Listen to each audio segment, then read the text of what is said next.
Hello students, welcome to SR Biology online classes. My name is Sampatraj नागर। और आज जो चैप्टर में अपन ने कल देखा कि नर जनन तंत्र होता क्या है, नर जनन तंत्र है उसके कौन कौन से भाग पाए जाते हैं, जिसमें अपन ने देखा है कि उसमें वर्षण कोश पाया जाता है। क्या पाया जाता है? वर्षण कोश पाया जाता है। वर्षण कोश के बाद उसमें वर्षण पाया जाता है। वर्षण के बाद उसमें अधिवर्षण उपस्थित होता है। क्या उपस्थित होता है? अधिवर्षण उपस्थित होता है। अधिवर्षण के बाद उसमें शुक्रवाहिनी प्रेजेंट होती है। शुक्रवाहिनी के बाद शुक्राशय उपस्थित होता है। शुक्राशय के बाद स्खलन वाहिनी होती है। स्खलन वाहिनी के बाद उसमें मूत्रमार्गी जो शिशन होता है। साथ में अपन ने सहायक ग्रंथियों के बारे में देखेंगे। किसके बारे में देखेंगे? सहायक ग्रंथियों के बारे में अपन ने देखा। उसके बाद अपन ने डायग्राम बनाया कि जो वर्षण कोश होता है उस वर्षण कोश एक थैलेनुमा संरचना होती है। वर्षण कोश क्या होता है?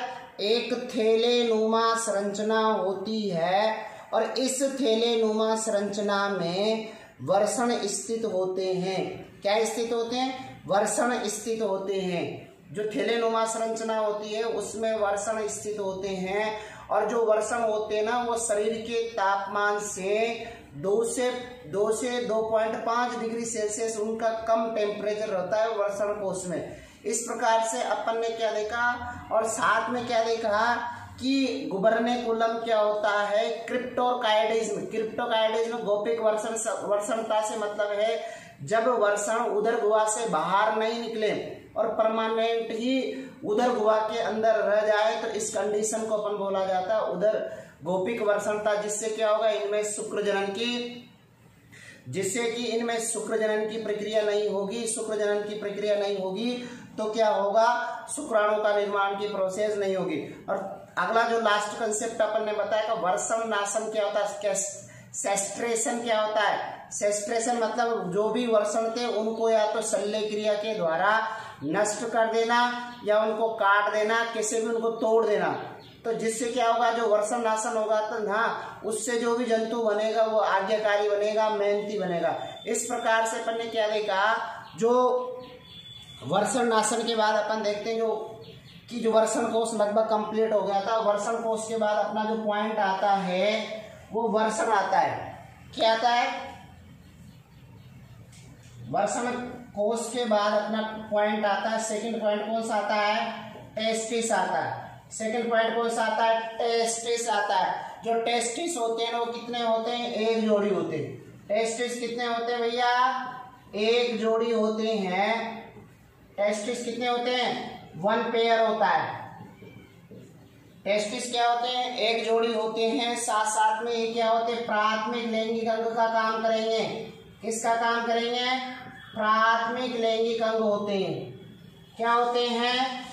प्राइमरी लैंगिक अंग होते हैं। क्या होते हैं? प्राथमिक लैंगिक अंग होते हैं। प्राथमिक लैंगिक अंग का मतलब है जहां पर क्या होता है? युग्मकों का निर्माण होता है। प्राथमिक लैंगिक अंग से मतलब है जहां पर युग्मकों का निर्माण होता है। किसका निर्माण होता है? युग्मकों का निर्माण होता है। और युग्मक कौन से बनेंगे? युग्मक कौन से बनेंगे? युग्मक को अपन बात करें तो इनमें युग्मक के रूप में क्या बनेगा? शुक्राणु बनेगा, स्पर्म बनेगा। इनमें युग्मक के रूप में क्या बनेगा? शुक्राणु बनेगा। दूसरी कंडीशन है इनका जो आकार होता है वो अंडाकार होता है। आकार कौन सा होता है? अंडाकार होते हैं। साथ में आप कह सकते हैं कौन से रंग के होते हैं? इनका जो रंग होता है वो गुलाबी रंग के होते हैं। कौन से कलर के होते हैं? गुलाबी रंग के होते हैं। एक जोड़ी होते हैं। दूसरा कंडीशन है प्राथमिक लैंगिक अंग होते हैं। प्राथमिक लैंगिक अंग इस वजह से बोला जाता है जहां पर युग्मकों का निर्माण होता है। दूसरी कंडीशन है कि ये अंडाकार होते हैं। तीसरी कंडीशन है कि इनका जो रंग होता है वो गुलाबी रंग का होता है। जो भी वर्षण होते हैं ना, उन वर्षण की लंबाई कितनी होती है? वर्षण की लंबाई कितनी होती है? वर्षण की जो लंबाई होती है वो 4 से 5 सेंटीमीटर होती है। वर्षण की लंबाई कितनी होती है? 4 से 5 सेंटीमीटर होती है। लेकिन जो चौड़ाई होती है, वर्षण की जो चौड़ाई होती है, वर्षण की चौड़ाई कितनी होती है? 2 से 3 सेंटीमीटर होती है। कितनी होती है भैया? 2 से 3 सेंटीमीटर होती है। अपन बात कर रहे हैं कि जो वर्षण का जो भार होता है, मनुष्य में जो वर्षण का भार होता है कितना होता है भैया? वर्षण का भार कितना होता है? 12 से 15 ग्राम होता है। वर्षण का भार कितना होता है? 12 से 15 ग्राम होता है। क्या होता है? वर्षण का जो भार होता है वो 12 से 15 ग्राम होता है। जो वर्षण होते हैं ना, वर्षण वर्षण जो होते हैं ना वो वयस्क अवस्था में, वयस्क अवस्था में कहाँ होते हैं? वयस्क अवस्था में उदर गुहा के बाहर, उदर गुहा के बाहर, उदर गुहा के बाहर कहाँ स्थित होते हैं? उदर गुहा के बाहर वर्षण कोश में स्थित होते हैं। कहाँ स्थित होते हैं? वर्षण कोश में स्थित होते हैं।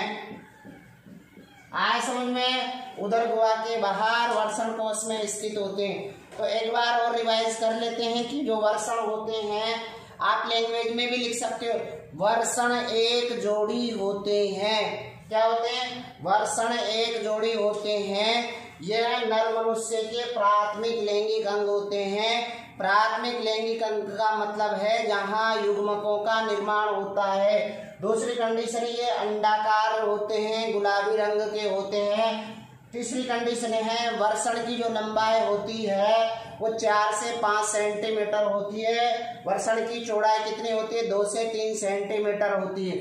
अगली कंडीशन है कि जो वर्षण का भार होता है वो 12 से 15 ग्राम होता है। वर्षण का भार कितना होता है? 12 से 15 ग्राम होता है। जो वर्षण होते हैं ना वो वयस्क अवस्था में उदर गुहा से बाहर, जो वर्षण होते हैं वयस्क अवस्था में, वयस्क अवस्था में उदर गुहा से बाहर वर्षण कोश में स्थित होते हैं। क्या होते हैं?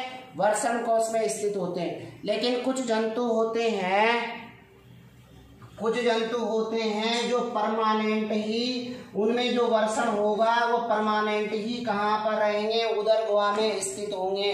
तो कुछ एग्जाम्पल है, जैसे हाथी, बात करें व्हेल, कौन कौन से हैं? हाथी है, व्हेल है, प्लेटिपस है, प्लेटिपस है, एकिडना है। कौन सा है? हाथी है, व्हेल है, प्लेटिपस है, एकिडना है, समुद्री गाय है। क्या है? समुद्री गाय है। इन जंतुओं में क्या होते हैं? इन जंतुओं में क्या होते हैं? जो वर्षण होते हैं वो परमानेंट ही उदर गुहा में पाए जाते हैं। वर्षण कहाँ पाए जाते हैं? उदर गुहा में पाए जाते हैं। आया क्लियर कुछ समझ में? जैसे हाथी की बात करें, व्हेल की बात करें, प्लेटिपस की बात करें, एकिडना, समुद्री गाय, जो आदि जंतु है ना, इन जंतुओं में क्या होता है? जो वर्षण होते हैं वो वर्षण उदर गुहा में कहाँ पाए जाते हैं? उदर गुहा में पाए जाते हैं। इस प्रकार से अपन कह सकते हैं कुछ जंतु ऐसे होते हैं जिनमें जो वर्षण होते हैं ना, ऐसे तो कहाँ रहते हैं? उदर गुहा के अंदर रहते हैं। लेकिन जब उनका जनन काल का टाइम आता है, जनन काल के टाइम पर वो उदर गुहा से बाहर आ जाते हैं। तो जैसे चूहा हुआ, गिलहरी हुई, बिल्ली हुई, चमगादड़ हुआ, खरगोश हुआ आदि में जो वर्षण होंगे ना वो केवल जनन काल के दौरान ही बाहर आएंगे। कहाँ पर आएंगे? वर्षण कोश में आएंगे। कहाँ पर आएंगे भैया? वर्षण कोश में आएंगे। जैसे अपने एग्जाम्पल बोले, जैसे चूहा, गिलहरी, कौन कौन से? चूहा, गिलहरी, बिल्ली, कुत्ता, बिल्ली, कुत्ता, चमगादड़, खरगोश। कौन कौन से हो गया? चूहा, गिलहरी, बिल्ली, कुत्ता, चमगादड़, खरगोश आदि में जो वर्षण होंगे, आदि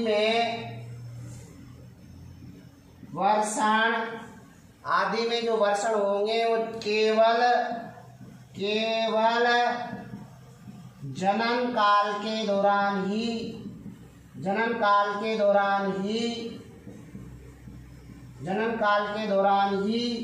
वर्षण कोश में आते हैं। किस में आते हैं? जनन काल के दौरान ही वर्षण कोश में आते हैं। कुछ हुआ इससे क्लियर?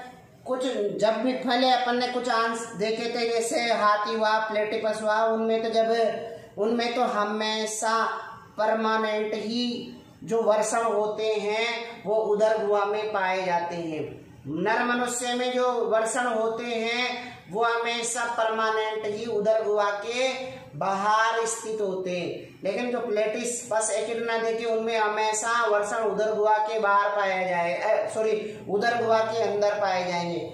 लेकिन चूहा हुआ, गिलहरी हुआ, बिल्ली हुआ, कुत्ता हुआ, चमगादड़ हुआ, खरगोश हुआ आदि में केवल जो वर्षण होंगे ना वो जनन काल के दौरान ही बाहर आएंगे। आया कुछ समझ में? इस प्रकार से ये थोड़ा सा वर्षण के बारे में इंट्रोडक्शन है। डायग्राम है, अपन देखते हैं वर्षण की आंतरिक संरचना। वर्षण की आंतरिक संरचना में दो का स्टडी किया जाएगा, वर्षण की लंबवत काट का और दूसरा है वर्षण की अनुप्रस्थ काट का। अब वर्षण की लंबवत काट जो है उसमें क्या देखेंगे, ये आप पहले डायग्राम देख लेना, डायग्राम का स्क्रीनशॉट खींच लेना और फिर इसके बारे में अपन स्टडी करते हैं। वर्षण की जो लंबवत काट है किस प्रकार से इसका डायग्राम बना, ये आप पूरी तरह से समझ सकते हो। ध्यान में रखना, जो वर्षण की लंबवत काट का आप स्टडी करोगे तो पहले इसमें सुरक्षात्मक आवरण के बारे में देखेंगे या सुरक्षात्मक परतों के बारे में देखेंगे। जो सुरक्षात्मक परतें होते हैं, यहाँ पर 3 प्रकार के सुरक्षात्मक आवरण पाए जाते हैं। सबसे बाहरी सुरक्षात्मक आवरण, सबसे जो बाहरी सुरक्षात्मक आवरण है, सबसे बाहरी जो सुरक्षात्मक आवरण है वह ट्यूनिका वेजाइनैलिस है। ट्यूनिका वेजाइनैलिस के नीचे की ओर एक और मध्य आवरण पाया जाता है जिसे बोला जाता है ट्यूनिका एल्बुजिनिया। और ट्यूनिका एल्बुजिनिया के सबसे जो आंतरिक आवरण है, सबसे आंतरिक जो आवरण है उसको बोला जाता है ट्यूनिका वेस्कुलोसा। इस प्रकार से आप कह सकते हो कि जो वर्षण होता है उस वर्षण के बाहर की ओर 3 सुरक्षात्मक आवरण पाए जाते हैं जिन्हें ट्यूनिका वेजाइनैलिस, मध्य आवरण होता है ट्यूनिका एल्बुजिनिया और तीसरा आंतरिक आवरण होता है ट्यूनिका वेस्कुलोसा। उसके बाद जो ट्यूनिका वेस्कुलोसा होता है उस ट्यूनिका वेस्कुलोसा के अंदर की ओर पट पाए जाते हैं। क्या पाए जाते हैं? पट पाए जाते हैं, अलग अलग डिब्बे पाए जाते हैं, पट पाए जाते हैं। मतलब पट के बीच में ये आप कह सकते हैं जो ट्यूनिका वेस्कुलोसा होता है उस ट्यूनिका वेस्कुलोसा के अंदर की ओर आप कह सकते हो चेम्बर पाए जाते हैं, कोष्ठ पाए जाते हैं। ये अलग अलग चेम्बर है, इन चेम्बर को बोला जाता है टेस्टिकुलर लोब्यूल। इन चेम्बर को क्या बोला जाता है? टेस्टिकुलर लोब्यूल कहा जाता है। ध्यान में रखना, जो ट्यूनिका वेस्कुलोसा है उस ट्यूनिका वेस्कुलोसा के अंदर की ओर 200 से 250 आप डायरेक्ट बोल सकते हो कि लगभग 250 चेम्बर पाए जाते हैं। ट्यूनिका वेस्कुलोसा के अंदर 250 चेम्बर पाए जाते हैं जिन्हें टेस्टिकुलर लोब्यूल कहा जाता है। जिन्हें क्या बोला जाता है? टेस्टिकुलर लोब्यूल कहा जाता है। इन टेस्टिकुलर जो लोब्यूल होते हैं उनके बीच में गैप पाया जाता है, पट पाए जाते हैं। उनको बोला जाता सेप्टा ऑफ टेस्टिस। टेस्टिस के पट पाए जाते हैं। उसके बाद अपन बोलते हैं जो टेस्टिकुलर लोब्यूल होता है 200 से 250 के लगभग जो टेस्टिकुलर लोब्यूल होते हैं, उन टेस्टिकुलर लोब्यूल के अंदर की ओर 2 से 3 कुंडलित नलिकाएं पाई जाती है। 2 से 3 कुंडलित नलिका पाई जाती है या 2 से 3 बार कुंडलित होने वाली नलिका पाई जाती है, जिन्हें सेमेनिफेरस नलिका बोलते हैं। क्या बोला जाता है? सेमेनिफेरस नलिका बोला जाता है। जो सेमेनिफेरस नलिका है वो वर्षण की संरचनात्मक व क्रियात्मक इकाई माना जाता है। सेमेनिफेरस नलिका को वर्षण की संरचनात्मक व क्रियात्मक इकाई माना जाता है। वर्षण की जो सेमेनिफेरस नलिका है, इस सेमेनिफेरस नलिका के अंदर ही शुक्र जनन की प्रक्रिया संपन्न होती है। सेमेनिफेरस नलिका के अंदर शुक्र जनन की प्रक्रिया संपन्न होती है और इसी के अंदर शुक्राणु का निर्माण होता है। जो सेमेनिफेरस नलिका के बाहर की ओर जो स्पेस पाए जाते हैं, उसमें एंड्रोजन हार्मोन से रिलेटेड एक विशेष प्रकार की कोशिकाएं भी पाई जाती हैं, जिन्हें लेडिक कोशिकाएं पाई जाती है, जिनके द्वारा टेस्टोस्टेरोन हार्मोन का सिक्रेशन किया जाता है। इस प्रकार से अपन कह सकते हैं कि जो सेमेनिफेरस नलिकाएं हैं, सेमेनिफेरस नलिकाएं सब आपस में मिलकर एक जाल का निर्माण करती है। सेमेनिफेरस जो नलिकाएं होती हैं, जैसे ऊपर निकलती हैं, तो ये सब नलिकाएं आपस में मिलकर के एक जाल का निर्माण करती हैं, जिसे रेटिटेस्टिस कहा जाता है। ये सब नलिकाएं मिलकर के आपस में किसका निर्माण करती है? रेटिटेस्टिस का निर्माण करती है। और ये रेटिटेस्टिस से निकलने वाली जितनी भी नलिकाएं हैं, वो सब आपस में मिलकर के एक विशिष्ट प्रकार की नलिकाओं का निर्माण करती है, जिसे वासा इफेरेंसिया कहा जाता है। क्या कहा जाता है? वासा इफेरेंसिया कहा जाता है। मतलब जो रेटिटेस्टिस में पाए जाने वाले नलिकाओं का जाल है, ये 20 से 30 नलिकाओं में जाकर के खुलती है। जिस प्रकार से एक हाथ होता है, यहाँ से आने वाले सब नलिका एक पूरा का पूरा ये जाल हो गया, यहाँ पर ये रेटिटेस्टिस हो गया। रेटिटेस्टिस भी विभिन्न प्रकार की नलिकाओं में जाकर के खुलेगी। इनको बोला जाता है वासा एफेरेंसिया। और ये वासा एफेरेंसिया किस में जाकर के खुलती है? एपिडिडाइमिस में जाकर के खुलती है, अधिवर्षण में जाकर के खुलती है। और ये अधिवर्षण होता है ना, 3 प्रकार का होता है। केपुट एपिडिडाइमस होता है, कॉर्पस एपिडिडाइमस होता है और कोडा एपिडिडाइमिस होता है। जो केपुट जो एपिडिडाइमिस होता है वो सबसे ज्यादा कुंडलित होता है।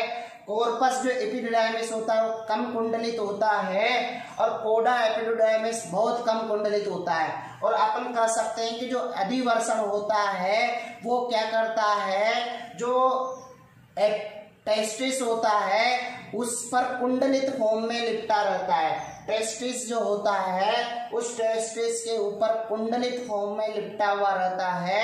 और इस एपिडिडाइमिस के अंदर ही क्या होता है, कुछ टाइम के लिए यहाँ पर शुक्राणुओं का संग्रह किया जाता है, स्टोरेज किया जाता है। यहाँ पर एक्टिव करने के लिए थोड़ा इनको क्या करा जाता है, कुछ टाइम के लिए इनएक्टिव रखा जाता है। यहाँ पर मतलब कुछ तरह से मैच्योर होने के लिए यहाँ रखा जाएगा।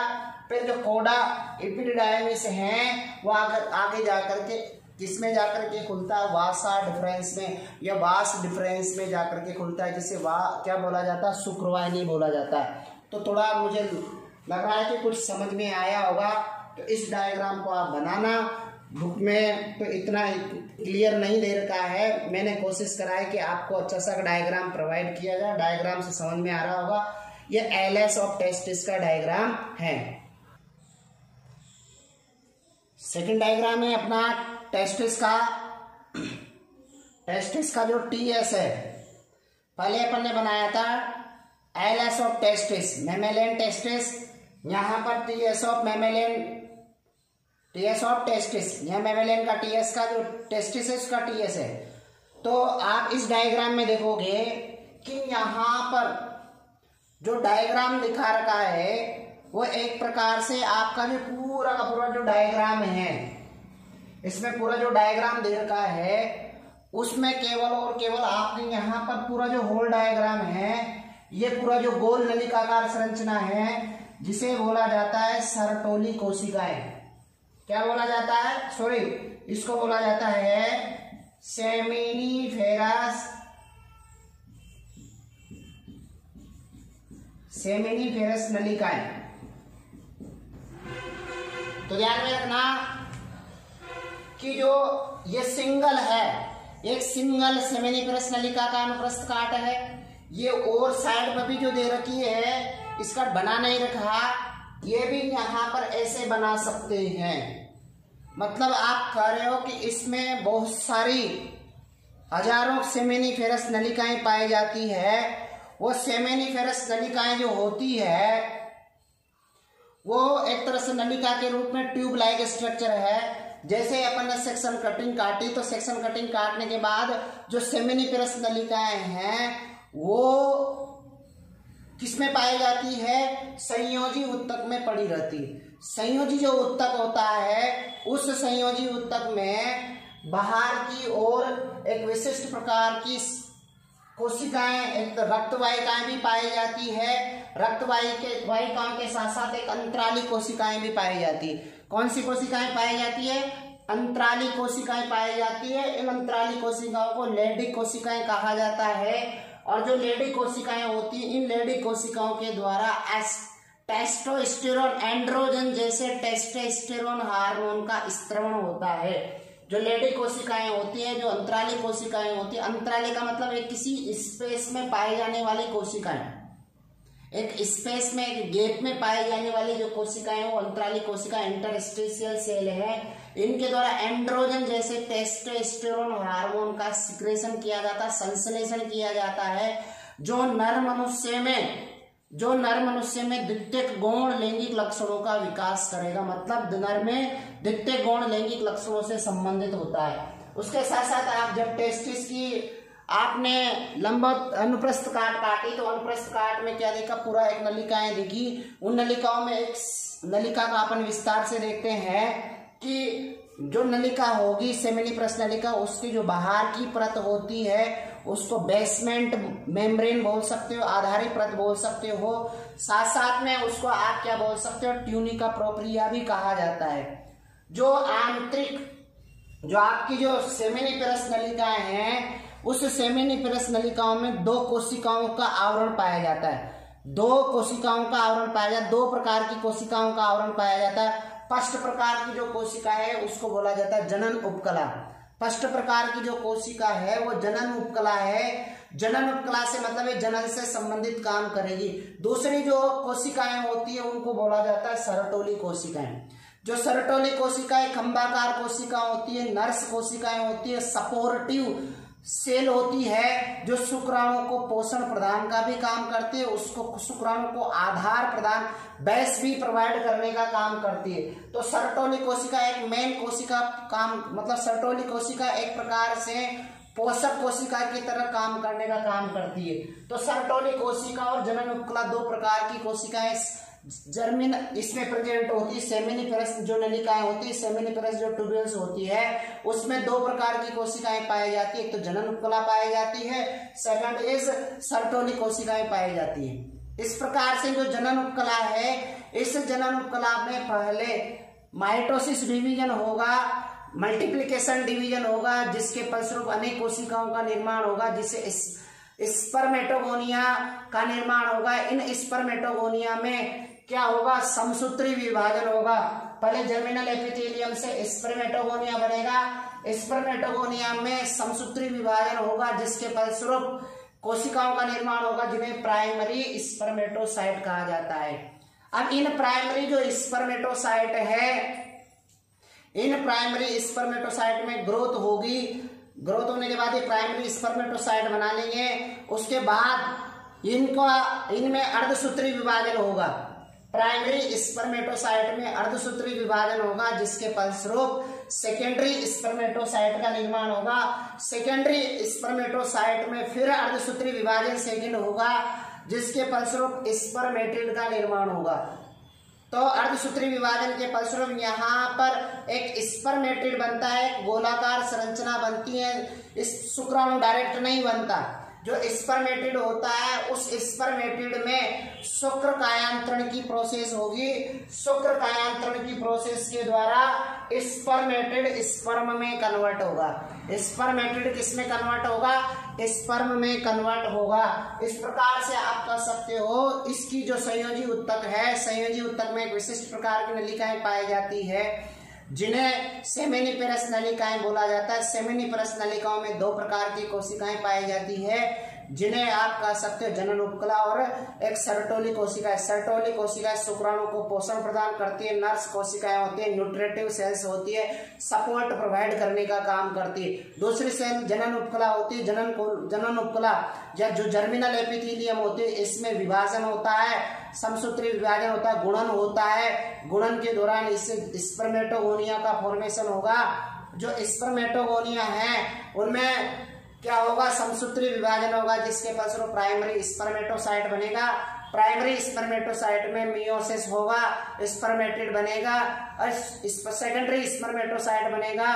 और जो सेकेंडरी स्पर्मेटोसाइट है उसमें अर्धसूत्री विभाजन सेकेंड होगा, उसके फलस्वरूप स्पर्मेटिड बनेगा। स्पर्मेटिड से बाद में शुक्र कायांतरण की प्रोसेस होगी, उसके फलस्वरूप शुक्राणु का निर्माण होगा।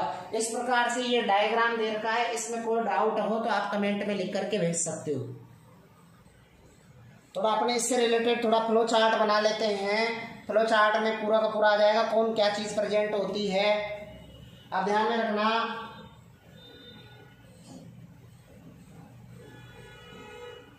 मैं इंग्लिश में बना लेता हूं।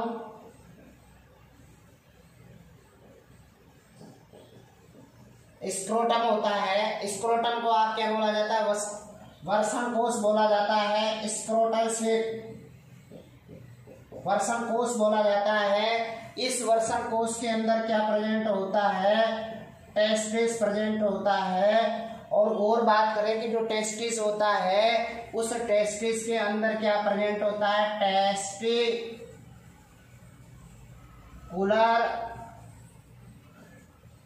लोब्यूल्स प्रेजेंट होती है। जो टेस्टिकुलर लोब्यूल्स होती है उस टेस्टिकुलर लोब्यूल्स में क्या प्रेजेंट होती है? सेमिनिफेरस नलिकाएं प्रेजेंट होती है।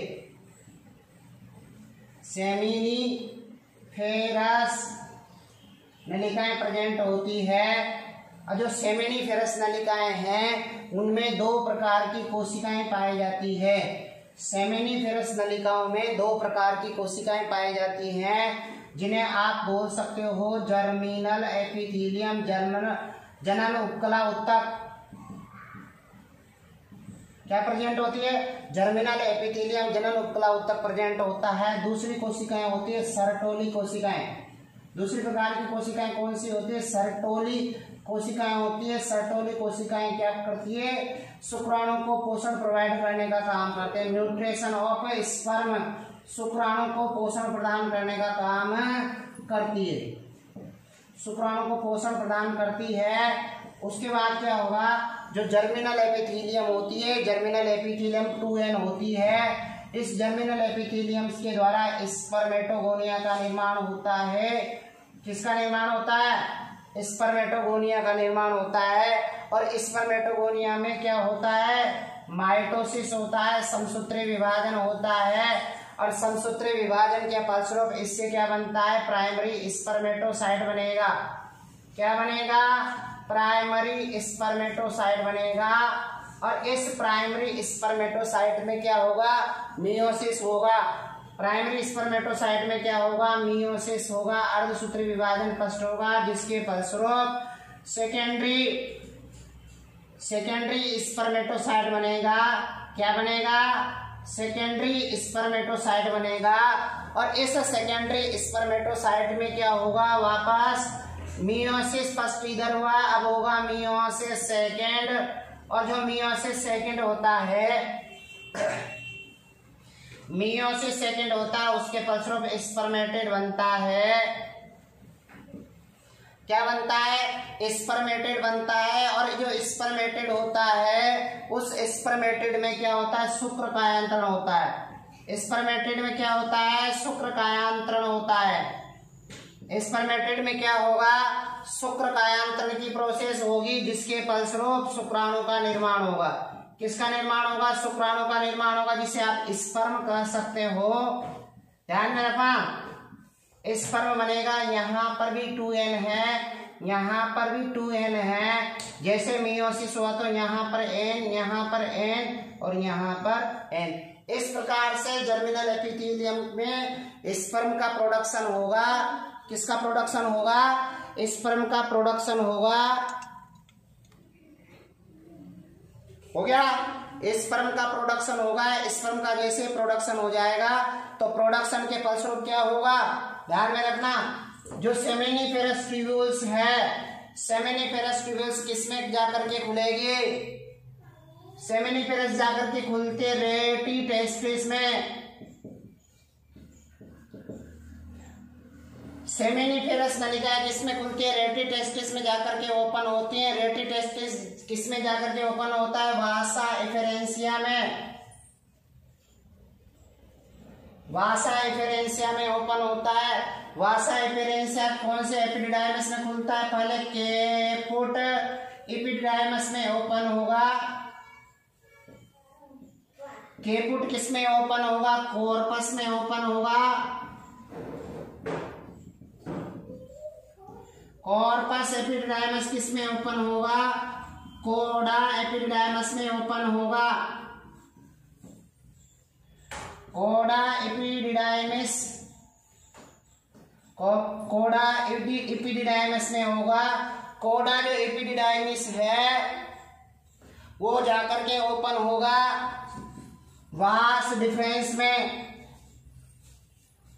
किसमें डिफरेंस, किसमें ओपन होगा, वास डिफरेंस में ओपन होगा। वास डिफरेंस किसमें ओपन होगा, सेमाइनल वेसिकल में ओपन होगा। किसमें ओपन होगा, शुक्राशय में ओपन होगा। शुक्राशय किसमें ओपन होगा, एजेकुलेटरी डक्ट में ओपन होगा। किसमें ओपन होगा, एजेकुलेटरी डक्ट या स्खलन वाहिनी में ओपन होगा। जो स्खलन वाहिनी है ना, ये मूत्र मार्ग के थ्रू, मूत्र मार्ग के थ्रू, यूरिथ्रा के थ्रू कहां पर ओपन होगी, एजेकुलेटरी डक्ट को अपन बोलते हैं स्खलन वाहिनी। स्खलन वाहिनी मूत्राशय में जाकर के, किसमें, मूत्राशय का अपन मूत्र मार्ग बोला जाता है, यूरिथ्रा में जाकर ओपन होगी। जो मूत्र मार्ग होता है वो मूत्र जनन छिद्र के माध्यम से, मतलब आप बोलो मूत्र मार्ग किसमें प्रेजेंट होगा, सीसन में प्रेजेंट होगा, पेनिस में प्रेजेंट होगा। जो पेनिस होता है उस पेनिस का जो आखिरी टिप पॉइंट होता है वहां पर क्या पाया जाता है, यूरोजेनाइटल अपर्चर पाया जाता है। यूरोजेनाइटल अपर्चर पाया जाएगा, छेद पाया जाएगा। जो यूरोजेनाइटल अपर्चर होगा, मूत्र जनन छिद्र होगा, जिसके द्वारा शुक्राणु व मूत्र बाहर निकलेगा। क्या निकलेगा, स्पर्म व यूरिन बाहर निकलेगा। इसके थ्रू क्या निकलेंगे, स्पर्म व यूरिन बाहर निकलेगा। इस प्रकार से ये एक फ्लो चार्ट है जिसमें ये रिप्रेजेंट कर सकते हैं कि किस भाग से कौन सी चीज कहां तक पहुंचती है। जो कंफ्यूजन है वो इस कंफ्यूजन इससे क्लियर हो जाएगा। ठीक है, तो आज अपन ने क्या देखा, एक तो जो टेस्टिस है उसके बारे में इंट्रोडक्शन देखा, टेस्टिस के बारे में इंट्रोडक्शन देखा। टेस्टिस के बाद टेस्टिस का एलएस का डायग्राम बनाया, एलएस के बाद में टेस्टिस का टीएस बनाया, उसके बाद अपन ने फ्लो चार्ट बनाया। इस प्रकार से ये थोड़ा वीडियो बनाया, इसको समझने की कोशिश करना। आज डायग्राम ही है और उसके बाद इस वीडियो को आप क्या करें, लाइक कीजिए, सब्सक्राइब कीजिए। बहुत बहुत धन्यवाद।